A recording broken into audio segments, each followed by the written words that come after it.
तुम्ही पाहत आहात MCN न्यूज मराठी। भारताचा 80वा स्वातंत्र्य दिन शनिवार 15 ऑगस्ट 2026 रोजी जळगाव जामोद शहरात विविध शासकीय कार्यालयांमध्ये उत्साहपूर्ण वातावरणात साजरा करण्यात आला। या निमित्ताने उपविभागीय अधिकारी कार्यालयात उपविभागीय अधिकारी शैलेश काळे यांच्या हस्ते शासकीय ध्वजारोहण करण्यात आले। राष्ट्रगीतानंतर स्वातंत्र्य संग्रामातील हुतात्मे तसेच देशासाठी बलिदान देणाऱ्या वीर जवानांना अभिवादन करण्यात आलं।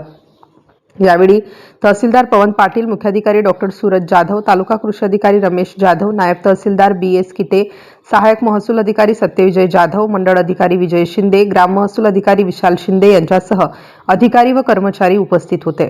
त्याचसोबत जळगाव जामोद पोलीस स्टेशनमध्ये पोलीस निरीक्षक सचिन बागुल यांच्या हस्ते, नगर परिषद कार्यालयात नगराध्यक्ष गणेश दांडगे यांच्या हस्ते, तर पंचायत समिती कार्यालयात गटविकास अधिकारी ऐश्वर्या कोरे यांच्या हस्ते ध्वजारोहण करण्यात आले। यावेळी संबंधित कार्यालयातील अधिकारी, कर्मचारी, नगरसेवक तसेच नागरिक मोठ्या संख्येने सहभागी झाले होते। शहरातील विविध शासकीय कार्यालयांमध्ये ध्वजारोहण, राष्ट्रगीत आणि देशभक्तीपर कार्यक्रम पार पडले। भारत माता की जय आणि वंदे मातरमच्या घोषणांनी संपूर्ण शहरात देशभक्तिमय वातावरण निर्माण झालं होतं। MCN न्यूज मराठीकरिता ज्ञानदेव राजनकर, जळगाव।